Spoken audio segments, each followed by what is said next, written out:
Estamos comenzando esta charla con el especialista en angiología, el doctor Ricky Luis, que viene a comentar el tema ¿cuándo amputar? Doc, ¿cómo está? Hola, muy buenas noches a toda tu audiencia. Yo estoy bien, pues avanzarle, ¿no? Le agradezco, Doc. Y bueno, es un tema muy interesante esta pregunta, Doc. ¿Cuándo amputar? Sí, curiosamente, en la entrevista pasada hablábamos de, pues, ese manejo o ese miedo de terminar amputado. Obviamente que cualquiera tiene miedo. Y para definir, pues, amputaciones, pues hay un diverso número de enfermedades que pueden condicionar esta amputación, traumáticas, pie diabético, las isquemias por las arterias tapadas, eh, la infección. Entonces, cuándo amputar, pues depende en sí de la patología que se está mencionando. Ahora, los especialistas que están dedicados a amputar en la rama de angiología Sí. amputan básicamente los pacientes que tienen isquemia crítica de extremidad y que no puedan ser rehabilitables o que no se puedan destapar sus arterias por muchas razones. Razones del paciente, como cuáles, que tengan un alto riesgo quirúrgico, entonces, y por ejemplo su corazón no está funcionando bien o tiene mucha enfermedad renal o tiene otras complicaciones, o inclusive los pacientes que ya están encamados, eh, es difícil proponer una amputación, pero si un paciente ya encamado no está caminando, difícilmente se va a rehabilitar eh, haciendo la revascularización.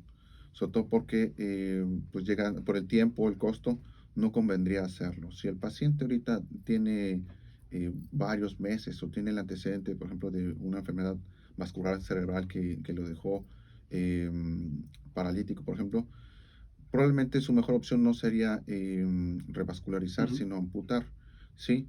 Hay que recordar que la finalidad de amputar es justamente mejorar la calidad de vida. También voy a mencionar que pues uno de los principales indicadores de calidad de vida de todas las personas ya llegando a cierta edad es caminar. Y es curioso porque cuando los pacientes por alguna razón dejan de caminar, es cuando se les vienen las enfermedades, Ujú. úlceras por presión, piedras en la vesícula, neumonías, se deprimen, etcétera, etcétera. Su calidad de vida disminuye mucho. Entonces, uno de los objetivos justamente del angiólogo es evitar las amputaciones. Y cuando digo evitar, no quiere decir que no se propongan. En realidad es contradictorio un poco eso, porque justamente de esto estamos hablando ahorita. Sí hay criterios como para proponer amputación, porque tampoco se trata de decirles que todos los pacientes son rehabilitables. Sí. No, no, no. Hay que valorar el caso. Si el paciente, pues por ejemplo, si no camina, pues la verdad no va a ser una buena opción. Si por ejemplo tiene un descontrol metabólico por su glucosa y tiene muchas complicaciones, inclusive enfermedad renal, la verdad tiene mal pronóstico como para revascularizar. Sobre todo, no tanto que no se puede intentar, sino Ujú. técnicamente sus vasos ya están muy calcificados, Muy ya no bien. es una buena opción.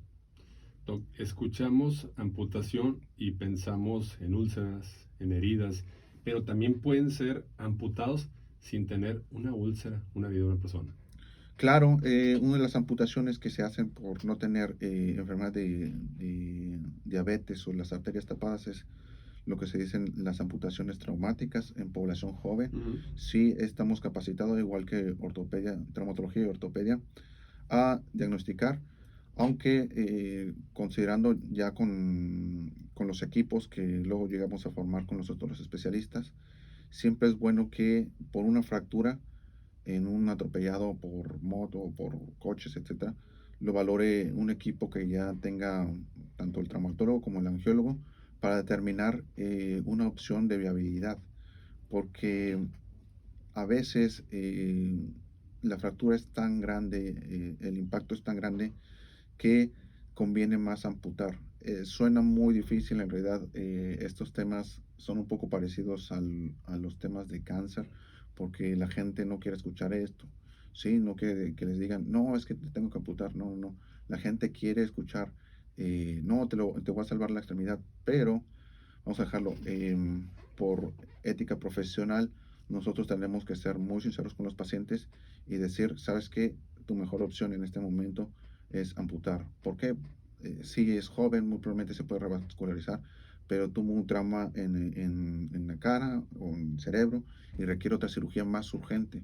Entonces, amputar técnicamente es más fácil y revascularizar puede llegar a tardar 6 horas. Entonces, probablemente todo el tiempo que se tarde, 1 hora de una amputación a 5 o 6 horas de una revascularización, muy probablemente su mejor opción sea que se ampute y que se termine reparando otras lesiones, ¿sí? Por ejemplo, de abdomen, que bueno, yo también soy cirujano general, también tenemos que hacer cirugía de urgencia para ver Sí. si no se tiene que reparar algún órgano interno o poner sondas, por ejemplo, en pulmones, etcétera, etcétera. Por lo que sí se recomienda que se valore con un equipo interdisciplinario para la valoración de la amputación. No digo que en todos los casos se pueden salvar, pero sí es bueno que se formen estos equipos y que se les propongan pues los mejores tratamientos. Ya refiere, Doc, que la gente en ocasiones no acepta esta noticia. ¿Cómo les dice, Doc, esta noticia y cómo la acepta en los casos que ha tenido usted cuando da una noticia de amputación?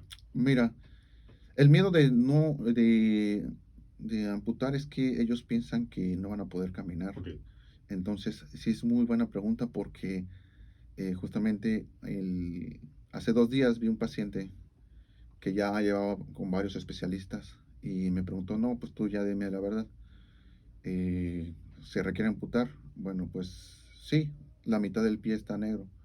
Entonces le dije, sí, pero yo sé que ahorita tienes miedo que no te debes amputar. Si tu problema o tu miedo es que no vas a poder caminar, olvídate, porque ahorita le hice estudios y tenemos 2 zonas donde amputar, arriba de la rodilla y abajo de la rodilla. Bueno, ella era candidata abajo de la rodilla. ¿Cuál es la ventaja de tener una amputación abajo de la rodilla? ujú, Es que es más fácil rehabilitarlos y que puedan tener una prótesis y entonces que puedan caminar. Entonces la paciente al escuchar eso, pues se sintió un poco más cómoda, por así decirlo, con la noticia, porque ya íbamos hacia un objetivo de que ella podía caminar y era su mejor opción. Revascularizarla en ese caso ujú. le hubiera costado dinero, tiempo, esperanzas, cuando en realidad la mejor opción en ese caso es amputar y mandarlos a rehabilitar para que les diseñen una prótesis y que ellos puedan ya ser independientes. No, seguramente hay personas que se harán esta pregunta. ¿Qué pasa cuando ya recibiste la noticia de amputar y no quieres aceptarla y no amputas esa extremidad? Mira, normalmente es un tema que ahorita estamos tocando. A veces, en ciertos casos, por ejemplo, cuando se hacen procesos de revascularización, que el paciente no quiere amputar, eh, a pesar de que se les dice las recomendaciones de que se tiene que amputar, no acceden. Obviamente que pues acceden a que se revascularice con el riesgo de que termine en fracaso. Esos pacientes están muy negados a eso. Nosotros optamos ya después del fracaso que decimos técnico, que no se logró revascularizar, esperar a que él pida la amputación, ya sea que por el dolor Sí. no soporte, que la gangrena ya no le guste verla o que se llega a infectar la extremidad y que puede comprometer su vida. Mm. Entonces básicamente ahí ya está comprometiendo su calidad de vida o inclusive su vida y ellos mismos ya vienen pensando en la amputación. Son pocos los casos en los que ellos se aferran prácticamente a su pierna y se van con ella, por así decirlo, de esta vida. Son pocos, pero sí puede llegar a suceder. Y, por ejemplo, hay pacientes que se infartaron y la verdad están en malas condiciones. En esos casos, muy probablemente una amputación tampoco sea buena opción, sino si ya está, por así decirlo, en malas condiciones como para soportar una cirugía, muy probablemente ya esas opciones de amputar, revascularizar, ya no se propone, porque el paciente, por así decirlo, ya está moribundo, ya está a punto de fallecer. Ok. Entonces, es el extremo de pues ya no amputar. Así es, y como menciona Doc, es difícil proporcionar esta noticia, pero bueno, hay que individualizar al paciente, hay que acudir con los especialistas y le agradezco bastante, Doc, por estar esta noche con nosotros. El doctor Ricky Luis es un especialista en angiología, tiene redes sociales y números de contacto. Ok, en Facebook me pueden encontrar como Dr. Ricky Luis, sin C, en Instagram como clínica-vena-sana y página web clínicavenasana.com, para teléfono de citas 55 18 14 13 30 y al 81 23 19 58 58. Doc, le agradezco bastante. Gracias a ustedes.